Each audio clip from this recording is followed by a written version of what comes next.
Merħba, il-seba episodju tal-Polemika Football Podcast fuq il-socials tal-Malta Premier. Mija żewġ mistednin, żewġ esponenti oħra llum.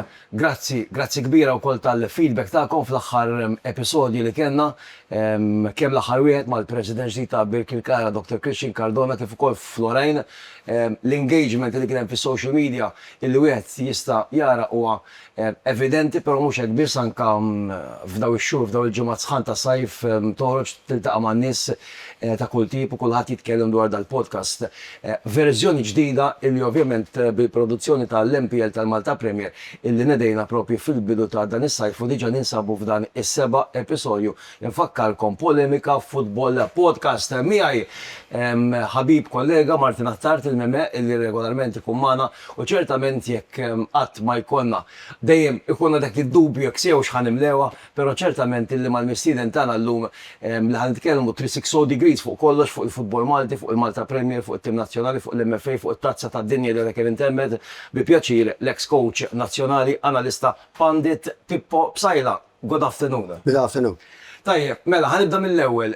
Pippo, nibdew nitkellmu dwar il-Malta Premier. Inti ovvjament wara li fl-ewwel sena rajnik prominenti wkoll fil-preżenza tiegħek hemm fuq it-televiżjoni anke fil-kommentari. Kont xi ftit assenti fit-tieni staġun tal-Malta Premier illi għadu kemm intemm, mirbuħ minn Florjana, kellek il-timijiet ta' National Lions. Terġawx issemmuh. U fakkarni tinu ta' xirin isfaw relegati. U ovvjament anka l-esperienza Ewropea Florjana għandek il-waqt li qed nirrekordjaw dan il-recording il-lejla nawgurawlhom da' satej u nofs oħra fl-azzjoni Valletta fit-tieni round ta' kwalifikazzjoni tal-Conference League fil-Polonja. Diġà ġew eliminati Marsa Xlok u ħamru Spartans, Florjana miċ-Champions League issa niżlu għall-Conference League u jinsabu f'nofs triq. Però lil samab ta' dak li segwejt inti propju l-Malta Premier, tkellimna kemm il-darba dwar il-format, inqala ħafna kontroversi dwar il-format, l-interess tal-kampjonat, però dak li segwejt inti u fl-aħħar mill-aħħar jekk il-verdetti finali u mhix merti ta' dak kollu li rajna propju matul id-9 xhur tal-kampjonat minn Awwissu sa 16 ta' Mejju li għadda meta kien l-finali. Naħseb illi il-Furjana kienu l-iktar tim konsistenti, mhux din sena biss, għax anke s-sena ta' qabel kienu konsistenti. Naħseb illi il-meritu tal-kampjonat ċertament huwa tagħhom. Is-sorpriża kienet Marsa Xlok illi taw rendi kont u konsistenza tul l-ewwel fażi u anke t-tieni fażi, l-opening round u l-closing round. Il-Ħamrun kienu enigma, għamlu suċċess enormi fl-Ewropa u mbagħad fil-kamp domestiku biex insejħulu hekk il-Belt u l-Furjana iddominaw ix-xena domestika. Rigward il-kwalità tal-futbol li rajna, jiena għadni xettiku mhux dwar il-format, għax il-format jista' jkollok l-opinjoni tajba, opinjoni ħażina, hija soġġettiva, però mill-aspett tekniku għadna wisq naraw ħafna walking football. Ħafna futbol illi huwa prevedibbli, illi hija waħda mill-problemi li għandna meta niġu fil-sfera internazzjonali, fejn tintaqa' ma' intensità differenti, tip ta' futbol iktar makak, futbol iktar maħsub, b'varjazzjonijiet tattiċi illi ma narawhomx fil-kampjonat tagħna. Aħna għandna kampjonat xi ftit jew stereotipat. Taf it-tim kif sa jilgħab qatt sorpriża, qatt min sa tara mossa tattika illi ħatieħdok u taħstek u tajt. Prevedibbli ħafna. Ħafna prevedibbli, il-pace, l-intensità tal-logħba għadna wisq antikwati fl-interpretazzjoni tal-futbol tagħna. Għadna nilagħbu l-futbol 20 sen ilu. U mbagħad meta niġu u nilagħbu kontra timijiet internazzjonali, naraw il-kambjament tal-pass dik li ngħidulu l-pace fil-futbol tkedna ħafna. Wassaltni għal-mistoqsija li kienet f'moħħi u antiċipajtni bir-risposta tiegħek. Kont qed nara l-logħba tal-Furjana nhar it-tlieta u qegħdin saqsilu l-Pippo. Ħanġib eżempju bil-Furjana, però kif qed tgħid inti mhux il-Furjana biss, għax l-iktar tim reċenti li lab fl-Ewropa kontra tim Ewropew. Il-livell ola, il-Maltin, il-kwalità tal-Maltin oliet, il-barrani li qed inġibu qed ikunu aħjar. il-possession of the ball Florjana kontra t-tim il-Kosovo u nafu l-iskola mill-Balkani kemm iskola b'saħħitha kienet tajba wkoll ġifieri. Però issa tara return leg il-ġimgħa d-diela ġo l-Kosovo, ġo pajjiż ex-Jugoslav u l-famuża intensità. Inżommu l-possess teknikament tajbin, il-players jidru fizikament tajbin, mentalment konċentrati, pero dik l-intensità li meta nilabu barra minn Malta, wistillek. Mux, Florjana nġib eżempju bjox, pero hija marda nazzjonali. Nilabu wis meta għandna l-ballun u ftit meta m'għandniex il-ballun. Ma nafux nikkreaw l-ispazzijiet, ma nafux nattakkaw l-ispazzijiet. U ħaġa meta nitkellmu dwar l-intensità, mhix biss l-aspett fiżiku, però hemm l-aspett mentali. Għax kollox huwa dak li ngħidulu time compressed. Id-decision making tiegħek irid ikun ħafna iktar kolt għax l-affarijiet qed jsiru at a fast speed mingħajr ma għandek żmien biex tirrefletti. Mentre il-futbol tagħna ħafna drabi huwa walking pace football. U għalkemm il-livell tekniku tal-Premier improvja, però għandna wisq players tal-istess kwalità. Nuqqas dinamiċità u ħafna teknika.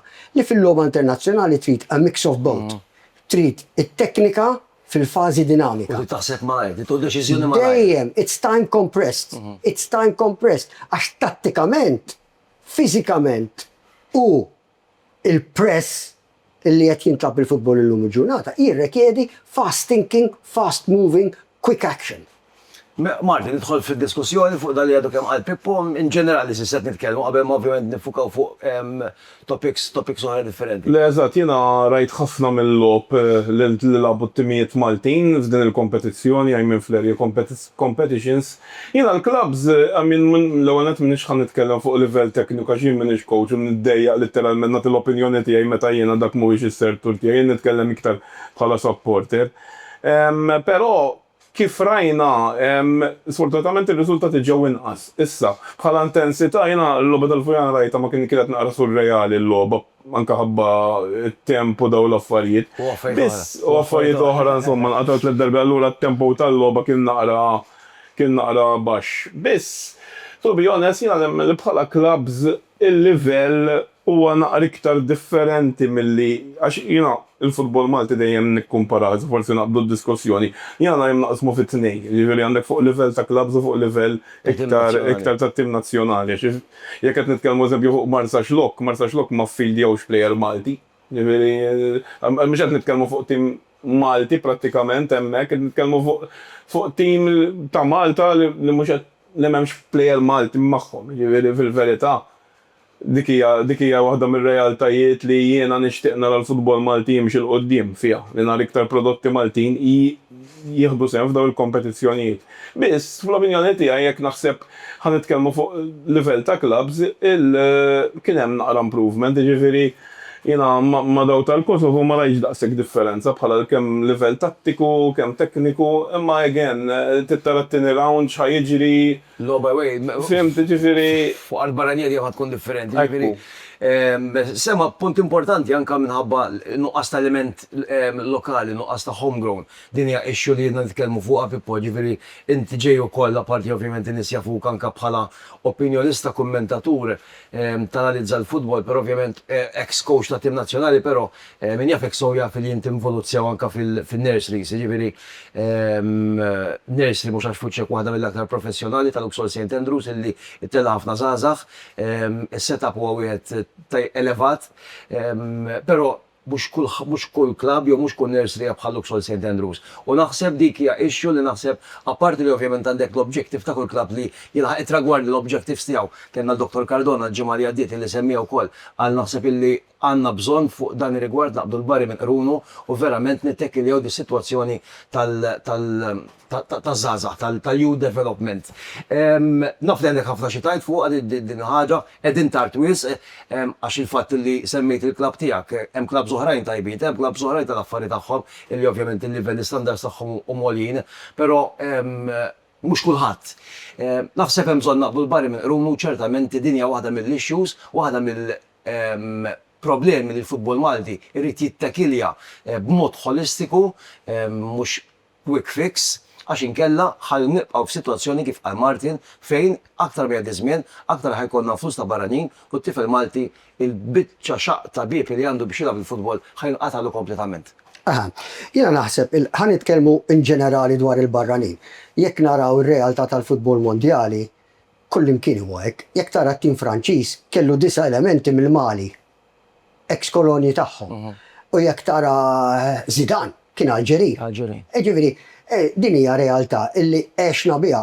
Italjani rebħu waħda mill-World Cups fil-30s taħt Vittorio Pozzo bl-Orjundi mill-Arġentina. Ġifieri, di l-istorja tal-futbol hija hekk. Issa kif ħadd effettwa lilna l-Maltin? L-ewwel nett jiena naħseb illi irid ikun hemm riorganizzazzjoni tas-settur taż-żgħażagħ. From A to Z. Ġifieri irid ikun hemm pjan holistiku u mhux naqbdu kif is-soltu nagħmlu għal pazjent li għandu l-kanser ħantuh l-aspirin, ħantuh l-aspirina, l-Panadol. Da, is-settur taż-żgħażagħ għandu jiġi indirizzat mill-bidu sal-aħħar. U rrid ikun hemm in-normativi federali involuti. X'jiġifieri? L-ewwel nett iridu jkun hemm il-guidance tekniku. It-Taljani ma kwalifikawx għal 3 World Cups. X'għamlu? Poġġew bniedem issa illi ħajamel revoluzzjoni teknika bil-guidance minn Coverciano. Però mhux fuq grassroots qed nitkellmu. Però anke timijiet nazzjonali, però mhux kif nagħmlu Malta nieħdu l-plejers mill-clubs u jitilgħu ta' qali 3 darbiet u l-clubs u n-nurseries u l-akademi ma jarawhom qatt. L-Italja issa għandha pjan. Għandha ruxma ta' nies qed jduru l-akademi. Jaraw it-talent development. Jaraw illi s-syllabus, il-programm tat-taħriġ illi qed joħroġ minn Coverciano huwa biex ngħidu hekk l-Università tal-Futbol Taljana. Iċ-ċentru tekniku tat-tim nazzjonali. U jimmonitorjaw fiżikament x'qed jiġri fil-clubs u jiffiltraw l-aspett tekniku mhux top heavy mill-aspett ta' timijiet nazzjonali u dak li jiġri ta' qali, imma il-firxa hija ġo l-akkademji kollha biex kulħadd qed igawdi u l-firxa hija wiesa. U l-akkademji qed jżommu l-lealtà tal-plejer għax illum il-ġurnata jekk inti minn 5 tiem, 3 minnhom il-plejer qed jitlaq jew mal-ħabs jew mat-timijiet nazzjonali, xibqa mill-plejer. L-għada tal-logħba irid isserħan u l-ġurnata qabel il-logħba ma tax tista' titrejnja għax qed tipprepara l-aspett tattiku. Allura jrid ikun hemm ristrutturar federali. Waħda mill-affarijiet li jrid isiru huwa illi jekk aħna ħaniftħu l-bibien biex il-clubs jissaħħu ruhom permezz tal-barranin, irid ikun hemm normattiva illi persentaġġ tal-budget illi għandek fuq il-plejers barranin li qed fuq il-plejers barranin trid tinvesti fl-akkademja tal-klabb. Li mhux kulħadd jagħmilha. Skulli mhux kulħadd jagħmilha. Kieku l-akkademji sinjuruni. Jekk kien għandu wage bill ta' $500,000 tal-plejers barranin u ngħid isma' 10%, 5%, 10% ta' $500,000 huwa 50,000. Nidedikom lill-akkademji. Dak il-flus l-akkademji tinvestihom f'coaches aħjar, f'coaches illi tista' tattira biex it-talent tiżviluppah u bekk inti għandek pjan strateġiku. Jekk jien ħaniftaħ il-kampjonat ikollok 14, 16, 17 il-barrani u ma nagħmilx tassattiva kemm il-talent Malti irid jibda l-logħba u jispiċċa l-logħba, almenu tini l-għodda biex niżviluppa t-talent ġewwa l-akkademi, ġewwa n-nurseries, għajjatilhom li trid. Imma mhux tippretendi n-nursery budget ta' 10,000 fis-sena timpjega coaches b'esperjenza u b'kwalifiki sura ta' nies. Kważi l-aqwa coaches sur l-interrompejtek għandhom jibdew minn nurseries. Żgur. Mill-bidu. Aħna dejjem għandna il-piramidi tal-futbol Malti dejjem kienet bil-maqlub inversa. U mażina, minn dejjem mażina. Ir-ras tajba u s-saqajn ħżiena. Mentre il-pedament aħna għandna bżonn. Aħna għandna bżonn it-talim pedagogiku. X'jiġifieri? Iġifieri it-talim permess ta' proċess edukattiv. Semmejnija konna meta kienu Hija da xi kontradittorja fuq dan ir-rigward ukoll, Martin. nsemmu ħafna l-baranin u ħafna drabi tqum fid-diskussjoni jidher li anke hawnhekk minn dal-istudju temporanju għal dal-podcast ġili għamet ġilrejna segwejna wkoll fi programmi televiżivi. Illi l-ixu tal-baranin mhijiex xejn għax hekk il-Malti tajjeb ħajlab u ħajħu post il-baranin. Ebrek ħatibqa ġib il-baranin, ħatibqa b'dan nuqqas ta' investiment minn nurses mill foundations. Fejn ħajkunu l-Maltin tajbi li eventwalment jistgħu jippenetraw jieħdu post il-baranin. Le, fil-verità. Dej, aktar minn żmien aktar qed jonsu l-pres Maltin. Dik hija r-realtà, però qed top level. Hemm bżonn ikun hemm iktar fiduċja. Meta kien hemm il-fiduċja l-players Maltin iddeliverjaw ukoll. Sliema, gżira, ġifieri żewġ gżira jiġuni f'moħħi ġifieri li anke iktar transfer market li sar din is-sena kien transfer market li ta' players li kienu minors ma' timijiet oħra u issa hemmnu fihom u ħajjużaw palmużaw il-Brooklyn, Borch u iktar eżatt. Fil-verità, ir-realtà hija dik. Issa, jekk ħanerġgħu immorru Pippo forsi jekk ħanitkellmu fuq livell ta' tim nazzjonali, taħseb li l-improvement però ma sarx mal-medda ta' żmien. Jiena sinċerament ġifieri nixtieq li niddiskutu affarijiet li mhux dejjem niddiskutu għax dawn l-affarijiet inna nirrepetuhom żmien twil sewwa. Però taħseb li Alright, semmejn, inti semmejta li l-piramida dejjem kienet hekk u dejjem ħatibqa' hekk. Ġifieri x'ġiel il-piramida tibqa' dejjem hekk tal-futbol Malti? Il-biża biex inbidlu l-affarijiet. Il-biża biex inbidlu l-affarijiet.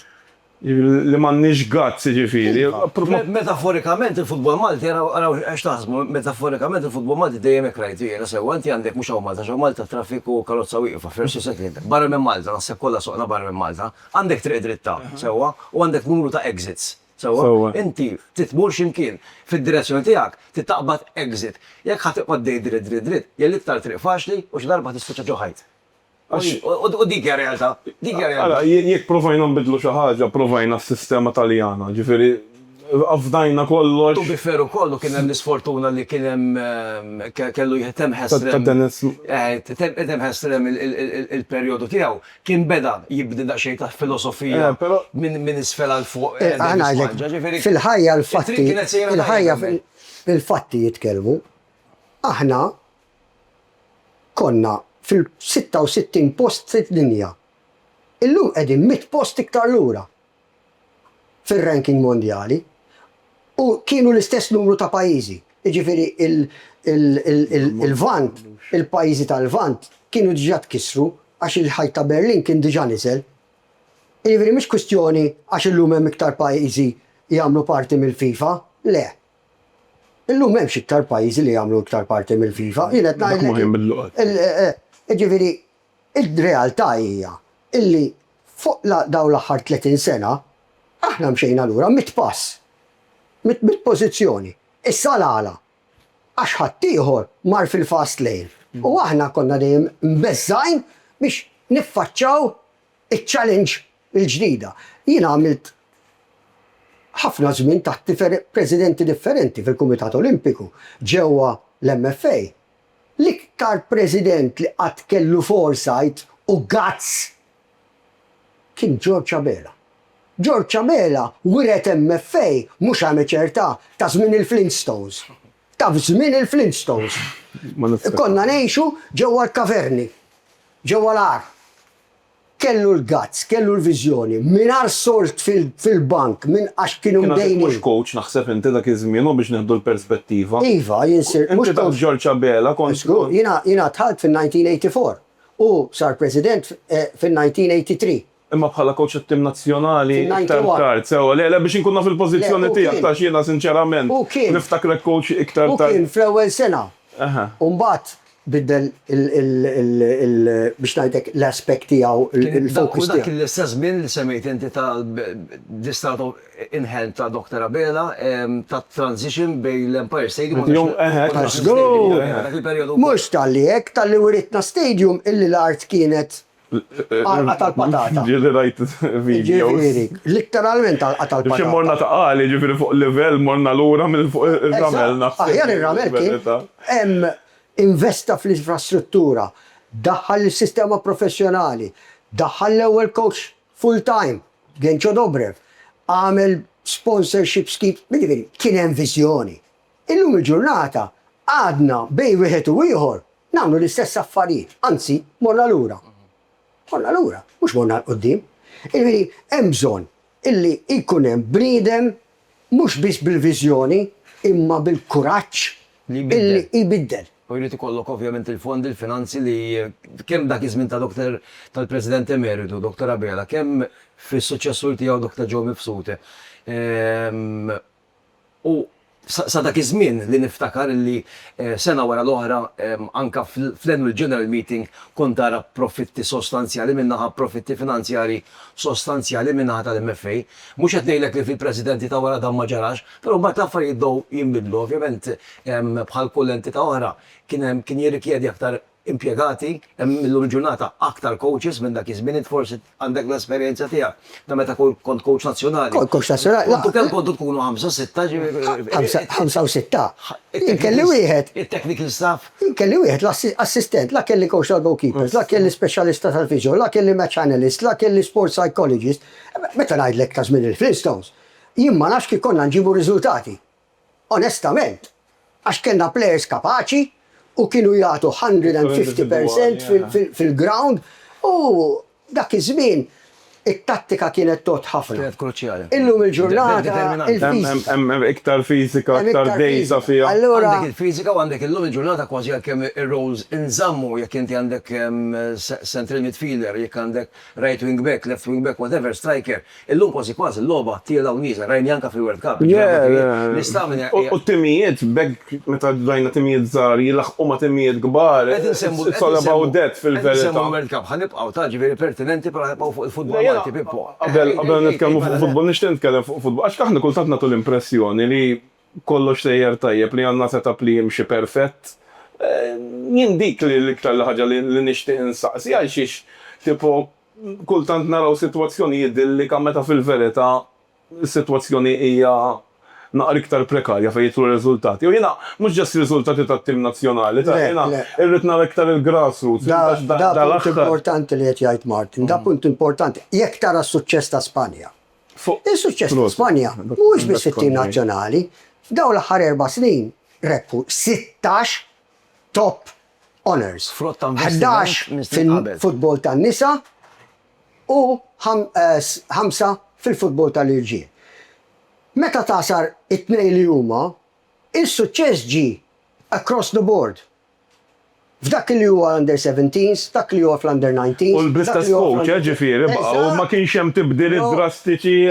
U hemmhekk l-għażliet kuraġġużi dal-coach de la Fuente. Kien mal-under 21. Niftakru jiġi. Qabel ma mara l-federazzjoni jagħmel 15-il sena. Jagħmel il-gavetta. X'kienet il-gavetta tiegħu? Timijiet sekondari, part amateurs, part pro. Qatt ma kellu tim kbir fideh. Mbagħad daħal fis-settur tekniku, fl-ambitu tas-settur tekniku taż-żgħażagħ tal-Federazzjoni Spanjola u minn hemmhekk beda it-triq. Apparti l-ewwel deċiżjoni illi ħadu biex poġġew dal-bniedem mingħajr track record ma' xi klabb kbir, però l-ikbar deċiżjoni diffiċli kienet ħanati it-tim u s-settur tekniku ta' nazzjon progredit bħal dak Spanjol fidej bniedem kważi skonoxxut. U dawn huma d-deċiżjonijiet li aħna rridu nieħdu u nerġgħu mur għal Dr. Abela. Dr. Abela iddeċida li ninsir coach nazzjonali ta' 33 sena. U ma konti coachajt xejn qabel bħala club level, Kelli 7 snin mal-Melita tlajna mit-third division sal-first division imma Premier. Dik li qed issemmi gavetta. Eżatt.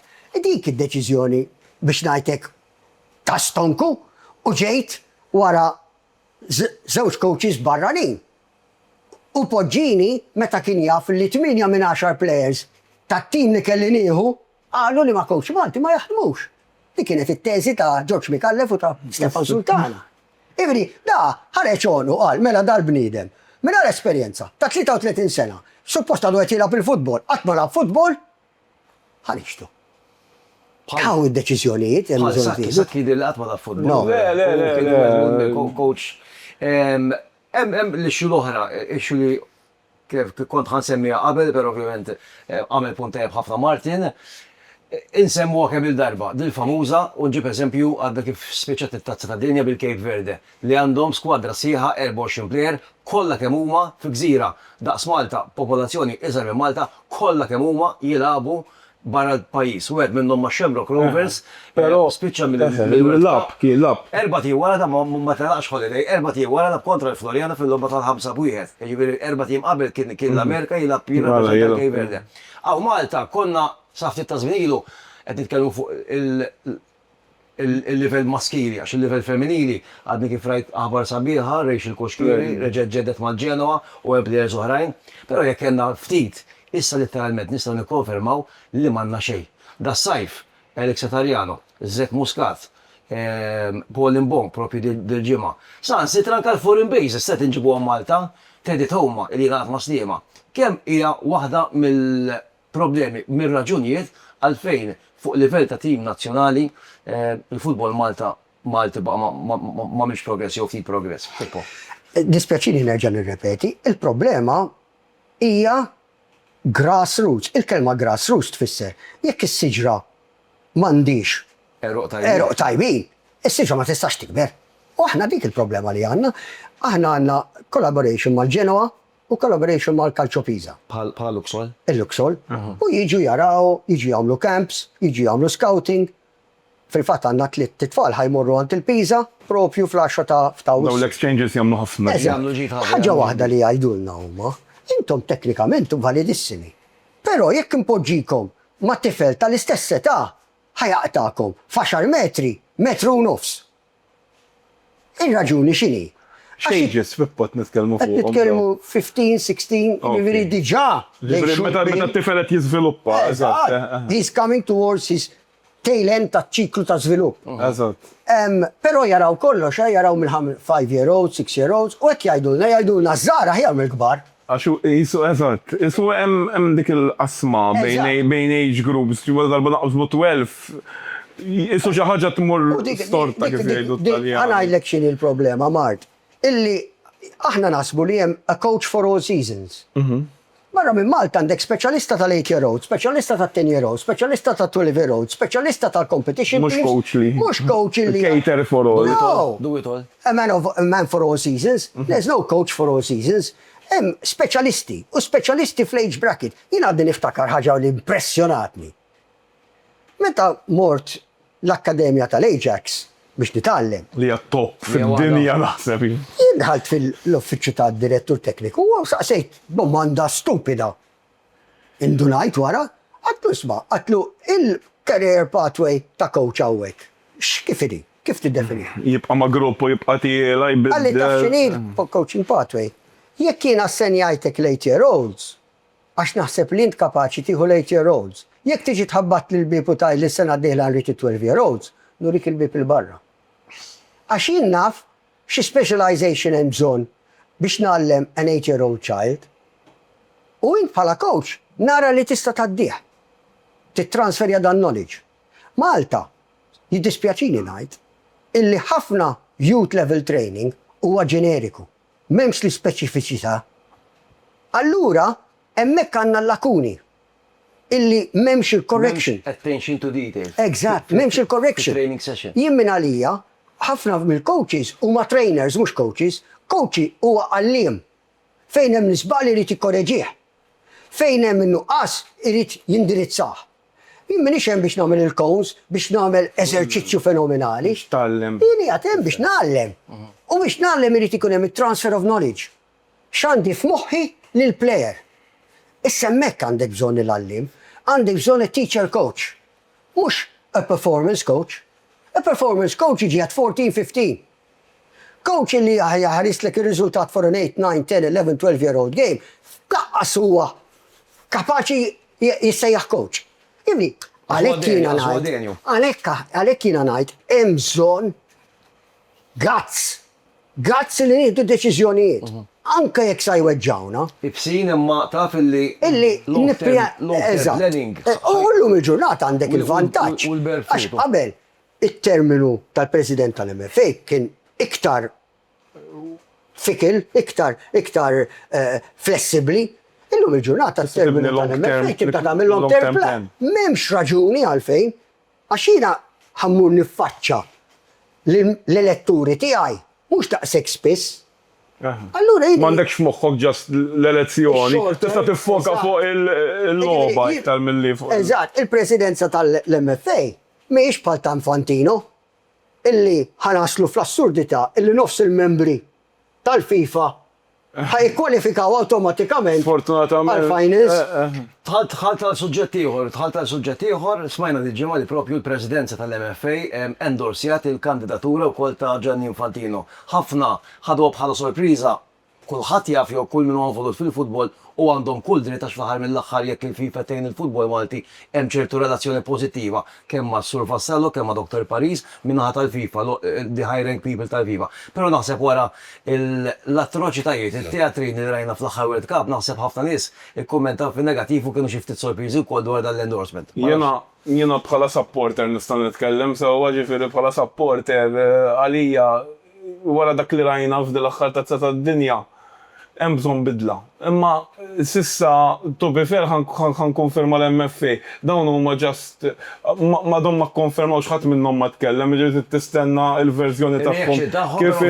Ġifieri jiena sinċerament kieku jiena l-President tal-MFA jiena I try to find other ways għax li rajna, I mean, niddeja nitkellem fuq politika, nipreferi nitkellem fuq futbol mill-għob, pero at that high level it's total politics. Il-politika daħlet sew, mux għax ovvjament ikollok nies, ġifieri ħankun ċar biex jiftehmu n-nies, mux għax ikollok nies bħalma kien l-guest tal-ġimgħa l-oħra, ex-ministru, ex-politiku, illum ġurnata President ta' Birkirkara, il-politika tal-futbol, id-deċiżjonijiet li jittieħdu at the very top level. U din l-elezzjoni tal-FIFA ġast biex inkun ċert, issir dal-waqt naħseb, ux dik kull meta ssir. Is-sot kif nafa jien wara World Cup. Ovvjament dil-move. Olympic Games. Eżatt, dil-move tal-ħafna temiet li jiena għandi riservi tajbin, għandi riservi ħżiena fuq, I don't mind watching football. Alternattiva, Martin. Kif għamlu l-Ewropej? Jagħmlu Nations League. Għal-dawk li ma t-kwalifikax. Ikollok jisu t-żewġ World Cup ta' dejjem Apparti l-affarijiet. Dik ħaġa sabiħa ħafna kieku. Smajna minna ħata Infantino fil-World Cup, ġifiri l-famuża sospensjoni riverti tal-Bjer tal-Amerika wara telefonata ta' Trump. Il-premju tal-paċi. Ibdet minn hemm. Il-ksur tal-loss of the game. U li tajt bil-rispet kollu World Cup li l-pajis li jassi gwerra. Minn meta konna żgħar u segwejna xinħobbu l-logħba tal-futbol, il-loss of the game jidu lek illi inti għandek love of football il-bażiku 45 minutes, a break of 15 minutes and 45 minutes more. Li da qabdu d-deċidew. ħarġu ħafna, ħaġa kienet vera interessanti, għan nibda naqbet mis-soġġett aħna ta' għali, għoddu għajdulna, għoddu attenti turux replays fuq il-big screen. Dak kien jidder il-replay dik ksur, literalment ksur, ta' protokoll enormi kien hemm. Imma tajjem suspett fuq il-referi u xsejjer, irrelevant, il-vara kienet tajba ħafna li ħafna drabi f'dil-web. Tistgħu ma taqblux miegħi jien opinjoni tiegħi. Għax li offside deċiż 5-10 seconds, it's something li dejjem xtaqt fil-futbol. Għax it's a millimeter decision. Però bil-rispett kollu, meta inti l-flus jieħu over. Però jekk tasar, bada l-kambjamenti, iktar timijiet u iktar. Is-sustanza hija li tlieta mill-aħħar erba' kienu Ewropej, timijiet Ewropej. At the end of the day. Tkun ħafna ferma mal-UEFA l-FIFA u l-gwerra edha evidenti. Gwerra interna li ħarġet fl-apert. Ħanamel analogija ta' kif kien jiġi elett il-Papa. Il-Papa kien dejjem Taljan, għax 60% tal-elettori kienu Taljani. Xċara, meta tela Giovanni Paolo II, firex minn kull kontinent, minn kull dioċesi, fejn ħaseb li kellu jkun kardinal elector, ta' il-power illi eleġġu. Kombinazzjoni, Italjani għadu ma jidrux, kellna 4 papit. Ġifieri, da l-istess logħba qed tintlab. L-Ewropa li teknikament hija il-qofol tal-futbol, il-futbol qed tiġi penalizzata għax il-firxa continental football qed jieħu over.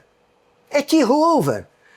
Meta tqis illi il-World Cup kibret tant timijiet u l-kwota tal-Ewropa żdiedet bit-żewġ timijiet biss. Din l-ikbar ħrafa. Din World Cup Żdiedu t-timijiet għal-partiċipazzjoni. Speċjalment- I stand to be corrected, ma għaxu nsegwi FIFA ranking school ġimma jidher l-erba' timijiet li ġew semifinal huma L-ewwel darba fl-istorja li. top four. Top four. Nations fid-dinja bħalissa, ġifieri l-Ingilterra, l-Arġentina, Spanja u Franza. Franza. Dej ħanajdlek Iżid kemm li isir għamel xorta, xorta. li għamel Infantino, apparti li daħal il-politika fl-sport li qatt m'għandu jkun, he undermined the authority, The integrity. the integrity and the authority tat-terna arbitrali. Illum il-ġurnata, il-referi tilef kull Fuq poter. il-kas ta' Balogun net titkellem u naħseb Ej, xejn. tal-Amerika. Ej, Le biex nagħmluha ċara Iva. nifhem għalija illi hemm superpower illi tiddeċidi tuża regoli għal vantaġġ ta' xi ħadd. Dal-każ kien tal-Amerika. Jiġifieri bniedem irid ikun objettiv. Saru kif ngħidu bil-Malti ħniżrijiet illi ma ħaqqux il-futbol. Ma ħaqqux il-futbol. Għax nitkellmu dwar il-legal betting, nitkellmu dwar affarijiet li jsiru fil-futbol, però mill-ogħla awtorità li suppost tirrefletti l-integrità tal-futbol ma tistenni. kien dak diskors ta' bar li ntqal fil-White House u ġifieri xi ħaġa inaċċettabbli totalment ma stajtx nemmen.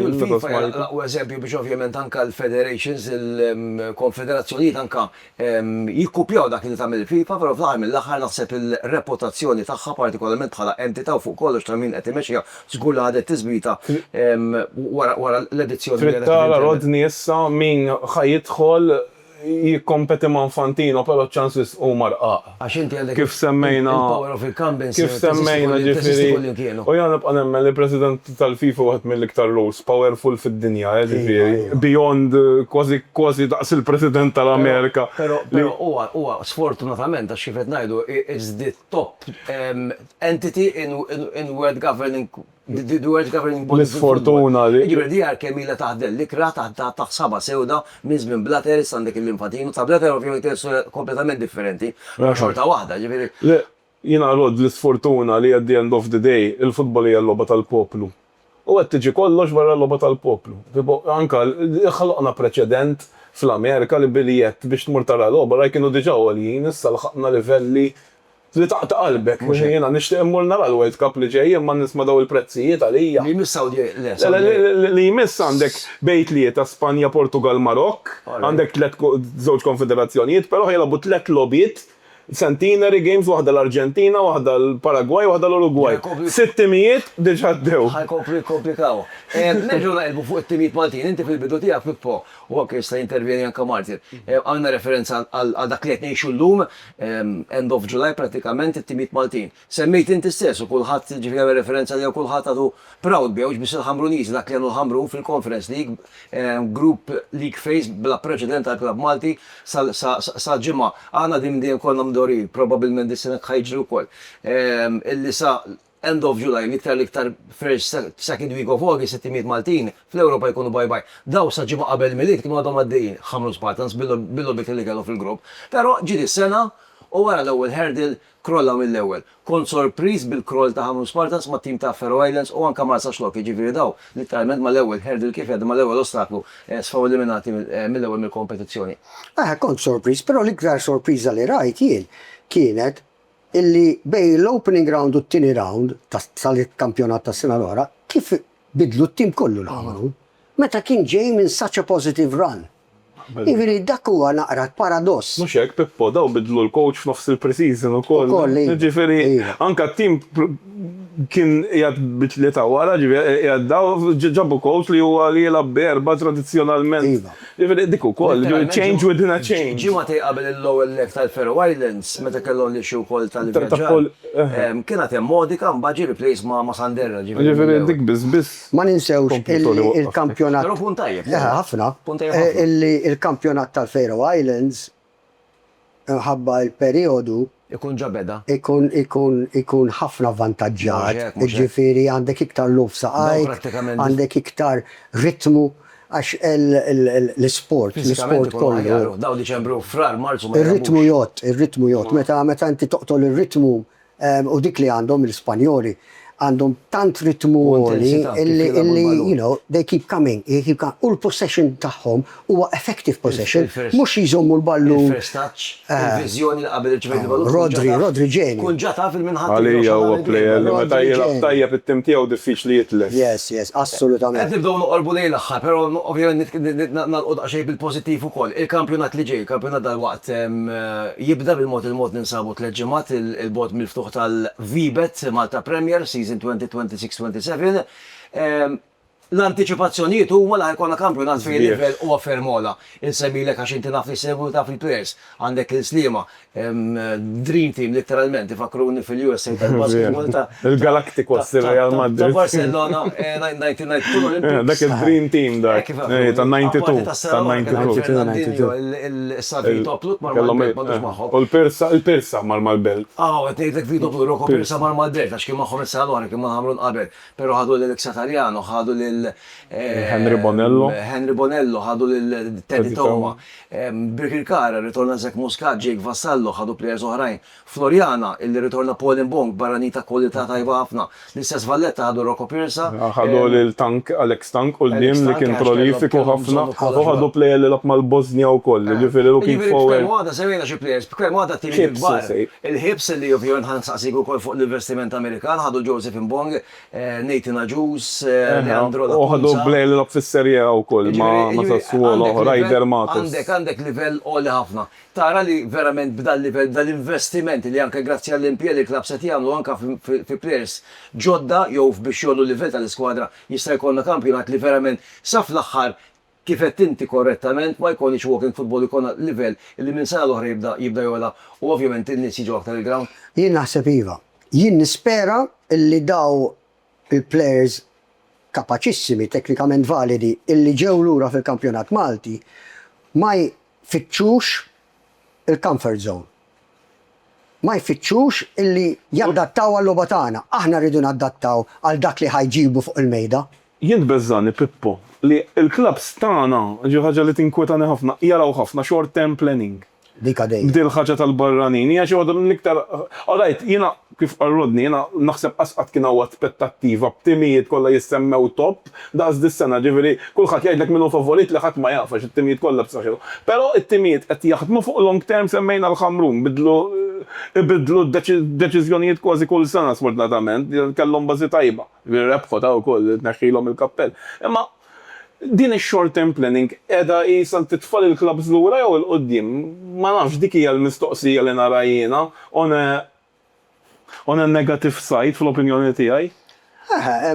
Jien nispera li meta jitlu investituri ġodda pereżempju, is-Sliema, il-Hiberians, il-Bikirkara għandhom wiċċ ġdid, ġifieri, importanti illi huma jagħmlu short, medium u long term planning. Illi inti taf, illi isma. U qalet għas-Sliema li meta kellhom diskussjoni mal-sponsor qal li huwa investiment li huwa long term, mhux just short term. Issa importanti meta daw il-clubs ikollhom daw l-uċuħ kollha ġodda il-fattur tal-coach. Għax ħafna drabi aħna l-coaches inklusjin nagħmlu enfasi fuq it-teknika tattika l-fiżika u ninsew illi jekk tasar il-futbol it's a people's business. Huwa kif timmanagja ir-risors uman. Kif timmanagja u tpoġġi għas-servizz tat-tim kull element individwali. Għax vera nitkellmu fuq il-kollettiv, però l-kollettiv jiġi mill-individwaliżmu għas-servizz tal-kollettiv.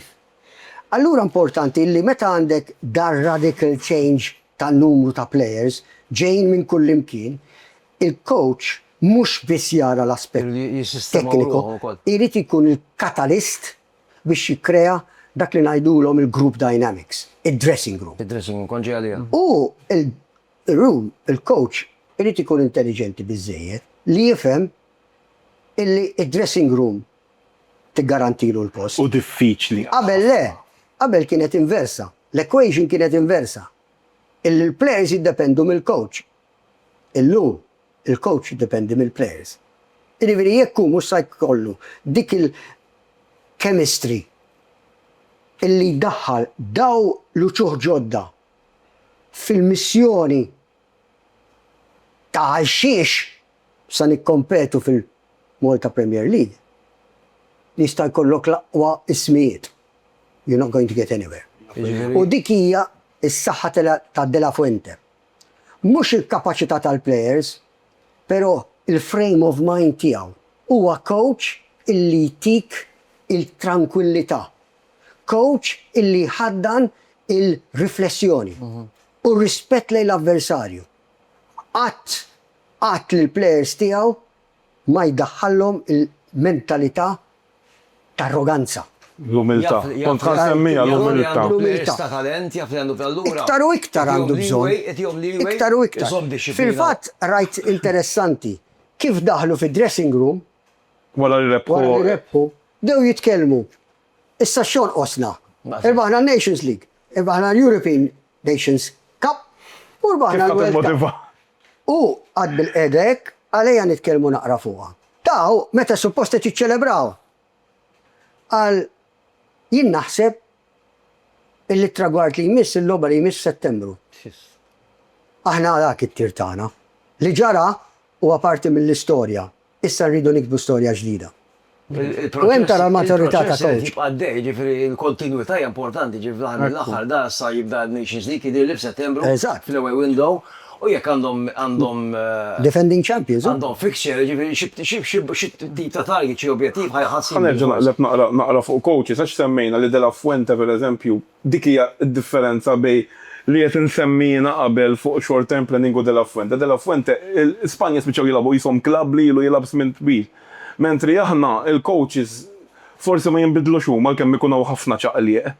Tipo il-clubs once li jizbalja ikunu ħafna coaches, għasi tuħ ċans coach biex jaħdem. La season MPL kien hemm dik ħaniġi. Min coaches bdew season. Fil-fatt il-Final Four tal-Trophy kienu 4 coaches Maltin. Però ma nafx l-opinjoni tiegħek Pippo fuq il-livell ta' coaches Maltin. Tipo, qed jirnexxilna nipproduċu coaches ġodda tajbin. Tuna ċans. Xi Malti. Tuna ċans. Ara Tejn Mikallef. Bravissimo. Bravissimo. U hemm ukoll fiċ-Challenge League. Hemm Liam Manġon. Liam Manġon għamel il-mirakli ma' Santa Lucia. U issa u għamel il-mirakli s-sena l-oħra tilef fuq il-penalties kien ftakar sew. U bħalu hemm oħrajn. Hemm coaches kapaċissimi. Però li konnet nitkellmu. Irid ikollok il-kuraġġ tieħu deċiżjoni. Il-belt sataw kap faċilment. Il-Tejn tellaħħom Premier jisibu coach Taljan, jisibu coach mit-Timbuktu, jisibu coach minn Mali. Le. Baqgħu. Ħanerġa' mmur lura fuq ta' Spanja. Spanja kienet iktar diffiċli biex din it-tranquillità ta' dressing room tiġi propju realtà il-għala. Għax hemmhekk kellek kulturalment il-blok ta' Barcelona u l-blok ta' Real. Il-Real kienu il-Frankisti, mentre Barcellona huma Katolinjani. Għandek il-grupp tal-Baski u koll huwa b'saħħtu ħafna. Allura kellek dak 3 elementi jaħdmu kontra. Nitkellmu fuq pajjiż mifrut Spanja, ġifieri għadu. L-ewwel bniedem li għaqad kien l-ewwel Aragonesi. L-Aragonesi. Illi kien coach, anzjan, xieħ, ftit klim, però rebaħ l-ewwel onur internazzjonali. Naħseb. Le, Aragones, l-ewwel zazzata d-dinja. Eżatt. Alright, iwi. Meta tella dal-grupp, eżatt. L-ewwel European Championship li tazza tad-dinja ħada Del Bosque. L-ewwel suċċess hekk kienu jidhirli final. Le, kienu ħadu l-Euro Spanja fis-60s fi żmien Di Stefano jidilli qabel. Però fuq futbol modern qed nitkellem. Fuq il-futbol modern. Ija fuq il-futbol modern. Għana tlajna l-Ispanja kienu nazzjon medjokri Italja 90. Mela Italja 90 ma il-Butragenio biss kellhom jisu. Emilio Sanchez diklera ta' players. Dejjem kellhom kontrihom il-blokki tal-Baski. Eżatt, Zubizarreta. Fil-verità dom sissa kollha bil-bnadar ta' Arconada li kien il-goalkeeper illi tilfu 2-1 ma' Franza fil-final jew 2-0 ta' Platini ħareġ minn taħt idea. Imma insomma, jiġifieri il-bravura ta' coach hija illi ħini recognizes that it's a people's business. It-tattika hija importanti, ovvjament, il-fizika hija importanti. Jekk jien ħan nillastja l-logħba iktar u dejjem nasal fuq il-ballun qablek, m'għandekx ċans miegħi. Tista' jkollok l-aqwa tattika fid-dinja, l-aqwa players tekniċi fid-dinja. If I outsmart you and I outpace you, m'għandek ċans. Però li tagħmel id-differenza bejn it-timijiet il-kbar, għax it-timijiet il-kbar għandhom it-teknika bejn wieħed u ieħor l-istess, it-tattika bejn wieħed u ieħor l-istess, il-mental toughness bejn wieħed u ieħor l-istess. L-amalgama, il-group dynamics, dik li tagħmel id-differenza. Dik li tagħmel differenza bejn coach minn coach għal ieħor. Yes. L-aħħar żewġ mistoqsijiet, Pippo, ġifieri niddiskutu dan, u mbagħad nistaqsik ovvjament x'taħsbu issa li verament qed noqorbu għall-bidu tal-kampjonat. Kalċistikament naħseb koll l-Italjana naqblu u hemm barra nies li qed isegwu wkoll u għajjimni anke waqt dan il-podcast, illi qatt jonqosna. Il-progress sar, però fil-progress tagħna kien limitat, però jekk il-progress kalċistikament kien limitat, ekonomikament, finanzjarjament, il-futbol Malti miex il-qoddim. Dil-ġimgħa smajna bil-sponsor b'saħħtu immens minn ħata Stima Wanderers illi kien parti wkoll mill-press conference tal-presentation ta' Teddy Toma, rejna wkoll investiment Amerikan fil-klab ta' Hibernians. Dik hija xi ħaġa ġdida l-futbol Malti, ma exciting. Bla preċedent. U ċertament dawn huma affarijiet li qabel ma konniex nisimgħuhom, huma inizjattivi, huma investimenti li fl-aħħar mill-aħħar il-futbol Malti kollu ħajkun qed jibbenefika minnu. Ċertament, aħna sa ftit żmien ilu kellna l-kultura li il-presidente e il-padron. Sugar daddy. Eżatt. U ħafna drabi kellna nies, mhux dejjem ta', illi kienu jużaw il-medium tal-futbol u tal-isport biex jikkreaw nix ta' personalità, ta' personaġġ. Meta jieħtlu daw l-investimenti, jekk huma investimenti b'objettivi ċari. U skrutinjati. U skrutinjati. Importanti. U phased medium, short u long term, allura l-futbol sa' gwadanja. Għax titħol il-professjonalità, titħol l-accountability, titħol il-serjetà, titħol il-pjanifikazzjoni, titħol l-iżvilupp, titħol il-serjetà. U mhux l-opinjoni ta' bniedem wieħed biss. Meta jsir investiment, negozjant jara dak li ngħidulu il-return on investment, illi ngħidulu l-ROI. Jekk jien ħan investi solt, x'sa nieħu minnu? Issa jien nista' nieħu soltu biċċa, però nista' nieħu soltu onur. Nista' nieħu solt u proġett. Nista' nieħu solt u macro plan. Fejn ħajkun il-klabb fl-infrastruttura, fl-iżvilupp tekniku, fl-iżvilupp amministrattiv. Għax ma ninsewx l-iżvilupp amministrattiv, waħda mill-problemi li għandna illi m'hemmx amministraturi illi jistgħu jamministraw kif suppost il-klabs. Għax għana nitkellmu ħafna dwar il-coaching. Jekk m'għandekx il-kapaċità amministrattiva, ħafna drabi jista' jkollok l-aqwa coach. Għax int għandek bżonn the team behind the team. U the team behind the team is from beyond the coach. Il-kumitat, il-CEO, il-presidenza, kulħadd irid ikun id-direttur sportiv. Direttur tekniku. Id-direttur tekniku. Issa, ħafna drabi, hemm misnoma u nagħlaq bihom illi il-kelma direttur tekniku bniedem jaħseb illi għandha x'taqsam mat-teknika. In reality, it's absolutely not. He is a facilitator. Li jaqqat. Li jaqqat. Isu link bejn l-administration. Eżatt. Però illum Malta għandna. Il-team manager jis. Eżatt, isu team manager. Il-team manager huwa dak li rwol fid-dressing room, jew waqt it-training on a day-to-day basis. Ħafna drabi għax jien it-technical director ġewwa l-Luxor. Ħafna drabi jaħsbu li jien nipplanja training, m'għandi xaqsam xejn ma' training, jien niċċekkja l-ewwel li nimpjega coaches tajbin. Stak fil- Ġiviri, importanti li nifmu wkoll xi tfisser meta ngħidu sma. Kważi d-direttur sportiv għandu ktar poter mit-technical director. Il-Dr. Cardona kien għabek li ġoħana saqsejtu minnu d-direttur tekniku link bejn l-administration u l-coaches. Għadu ma sabx donajt li. Stefan Sultana, pero għatidu li. Ta' ex-politiku li għatidu li. Jew ex-politiku jew għadu jrid jitgħallem ċertu rwoli fil-futbol. Wasalna fl-aħħar, fuq il-kampjonat taħna nitkellem. Nixtieq forsi tistenna. Għax mejda dejjem l-istess 5 timijiet Le, ekku, għandek eżempju l-Birżebbuġa Il-Birżebbuġa. kif għadt il-gżira Di ħanajda, ġifiri naf li ħanajda f'sens pozittiv għax ħabib tiegħi, pero ammirajt il-Birżebbuġa kif għax inti semmejt fuq coaches għax jitilaw jneħħu l-technical li setaw neħħewh, għaddew minna Birżebbuġa, coach li jidir li għatma coacha fil-Premier, coach li għandu track record, pedigree li itella t-timijiet, dejjem coacha fil-lower divisions, pero Edgar De Gabriele ħanerġaw narawh jibda fil-kampjonat Premier ma' Birżebbuġa wara li tellaħħom propju. Tajjeb li coach, it's respectful towards the coach, jekk inti ħattella t-tim, jalla ħares neħħi coach li għadnik għajmin titkellem miegħu u tara x'tista' timpruvi. Kumment finali, Pippo għal ħanalu. Le, jena sinċerament, inkun nixtieq li il-kampjonat barra li jkun għalina supporters ikun ta' push biex il-futbol Malti jieħu xi ħaġa minnu. Ġifieri dik hija il-punt kont ħansaqsija l-Pippo issa. Ġifieri nixtieq li mhux ġast il-kampjonat Malti jkun ġast għalina timiet il-futbol Malti jieħu xi ħaġa minnu, ma Malti nawgura l-kampjonat it-tajjeb il-kulħadd.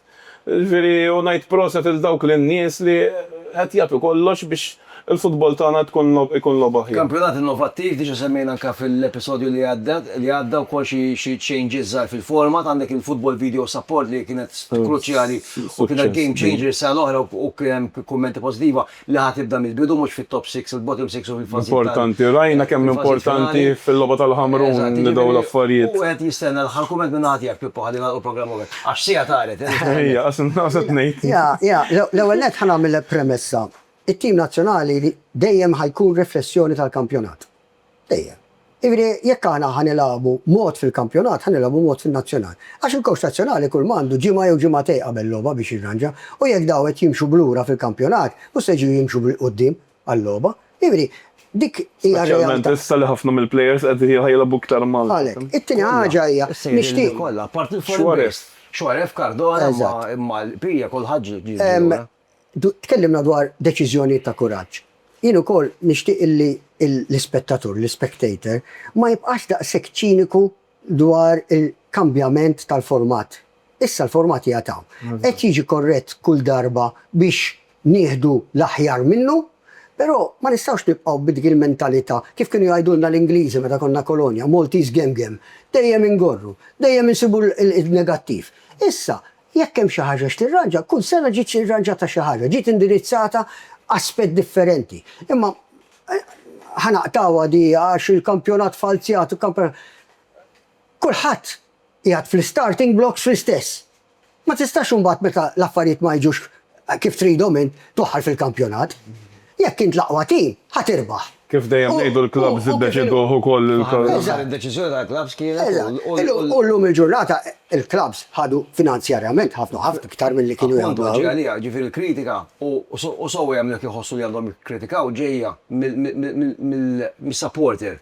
Għaw nisieħlhom keyboard warriors, imma xorta supporters għandhom kull dritt. Għandhom id-dritt. Però ħasra mhux qed jindunaw. Però xi ħaġa ħażina, l-ewwel ma kellha tmur tħabbat il-bib tal-NBA. Huma l-klabs. Huma l-klabs, il-presidenti tal-klabs. Li f'mumenti fejn kien hemm mumenti ta' kriżi u mumenti ta' barrax ta' kritika, il-president tal-klabs. Kif Pippo dan huwa suġġett li rridu issa. Għax ivvutaw għal. Imma issa rridu naċċettaw. Inti li trojtu ir-revenues huma ferm aħjar għall-klabs kollha milli kienu u mhux tal-Premier biss.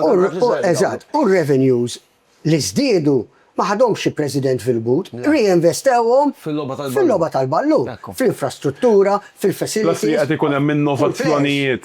Ġifieri jekk qed ikun hemm Meritwakes, l-MPL mhix tibża tagħmilhom sa ċertu punt, fimt? Ġifieri kif semmejt inti, innovation. Proset kbir, grazzi ħafna, grazzi Rodney, grazzi. Thank you tal-istedina.